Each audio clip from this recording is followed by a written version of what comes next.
थोड़ी देर में तपस्वी अपनी जगह से ऊंचा उठकर हवा में जैसे तैरने लगे। इस कलश के पानी की एक भी बूंद नीचे नहीं गिरनी चाहिए।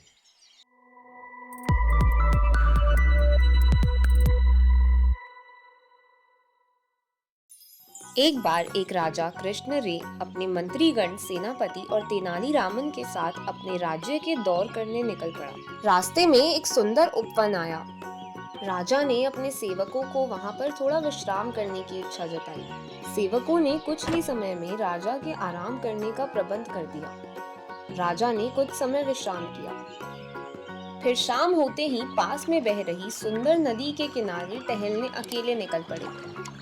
वहां राजा ने नदी के किनारे खड़ी ऊंची चट्टान पर किसी तपस्वी को ध्यान करते देखा। थोड़ी देर में तपस्वी अपनी जगह से ऊंचा उठकर हवा में जैसे तैरने लगे। अरे, ये तपस्वी तो बहुत ही ज्ञानी मालूम होता है। इसका आशीर्वाद मुझे जरूर लेना चाहिए। राजा नतमस्तक होकर हाथ जोड़ के तपस्वी को नमस्कार करते हैं। स्वामी, आपके दर्शन करके मैं धन्य हो गया। मुझे आशीर्वाद दीजिए।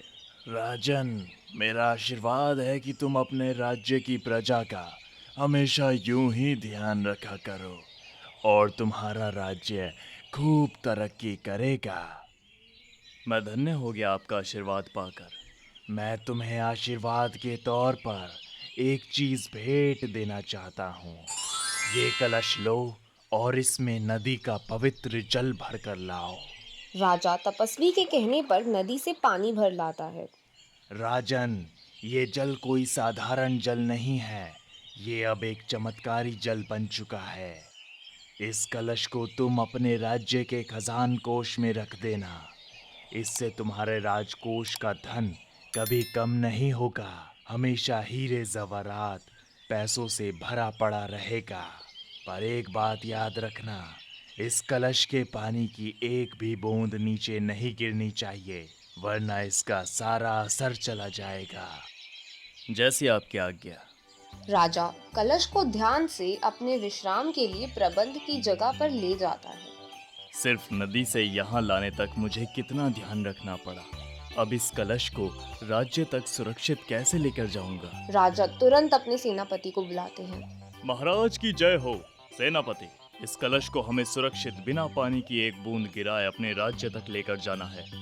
तुरंत ही तेनालीरामन को हाजिर करो। महाराज, माफी चाहता हूँ गुस्ताखी के लिए, पर वो आलसी तेनाली इतनी बड़ी जिम्मेदारी नहीं उठा पाएगा। वो इस वक्त आराम से घोड़े बेचकर सो रहा होगा। राजा और सेनापति दोनों तेनाली को देखने चले जाते हैं। तेनाली सच में खर्राटे मारते सो रहा था। उठो तेनाली। महाराज, आप यहाँ? मुझे बुलवा लिया होता, आपने क्यों तकलीफ ली? राजा तेनाली को सारी बात समझाता है। आप निश्चिंत हो जाइए महाराज, आपका कलश बिल्कुल सुरक्षित राज्य में पहुंच जाएगा। मुझे तुम पर पूरा भरोसा है, तभी तुम्हें ये जिम्मेदारी सौंप रहा हूँ। सेनापति तेनाली से काफी जलता था। उसने तेनाली को फंसाने की प्रयोजना बनाई। राजा अपने सारे मंत्रीगण और सेनापतियों के साथ अपने राज्य की ओर चल पड़े। पहले रथ में राजा सवार थे, पीछे तेनालीरामन का रथ। तेनालीरामन का रथ वही कटुनीति वाला सेनापति चला रहा था। बीच में उसने जंगल के ऐसा रास्ता पकड़ लिया जिसकी सड़कें कच्ची थी। ऊबड़ खाबड़ पत्थर वाले रास्ते में एक रथ टेढ़ा मेढ़ा चल रहा था। ये मूर्ख तेनाली कैसे चैन से सो गया है। आज तो राजा इसे दंडित करके ही रहेंगे। ऐसे रास्ते में कलश में से पानी ना गिरे, ऐसा मुमकिन ही नहीं है। सभी रथ राज्य में राजा के महल के आगे रुक जाते हैं। सेनापति, तुम्हारे रथ को आने में इतनी देर क्यों लगी? तुम तो हमारे पीछे ही आ रहे थे ना। और तेनाली कहाँ है? महाराज, आपने भले ही इतनी बड़ी जिम्मेदारी तेनाली को दी थी, पर स्वयं मैंने अपनी जिम्मेदारी नहीं भूली। मैं बहुत धीरे धीरे रथ को हाँक कर लाया हूँ ताकि कलश का पानी सुरक्षित रहे। और ये देखिए, आलसी तेनाली रथ में भी घोड़े बेचकर सो गया। मुझे तो शंका है कि इसने कलश का ध्यान रखा भी होगा या नहीं। राजा सेनापति की बात सुन के गुस्सा हो जाता है। तेनाली उठो। महाराज, आप लगता है हम अपने राज्य पहुँच गए। तेनाली, तुम्हें होश है कि मैंने तुम्हें कितनी बड़ी जिम्मेदारी दी थी? मुझे तुमसे ये उम्मीद नहीं थी। अगर कलश के पानी की एक भी बूंद व्यर्थ हुई ना, तो तुम दंड भुगतने के लिए तैयार रहना। बताओ कहाँ है कलश? मुझे उसे अभी देखना है। ये लीजिए महाराज।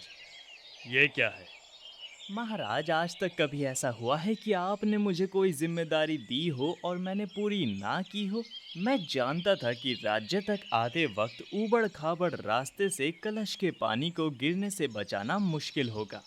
इसीलिए मैंने इस कलश को सुरक्षित रह सके इस प्रयोजन से इस चमड़े की थैली में रख दिया था, ताकि इसकी एक भी बूंद ना गिर पाए।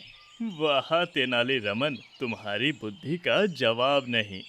ये बात मैं भली भांति जानता हूँ और महाराज। तीनों इस बात पर हंसने लगे।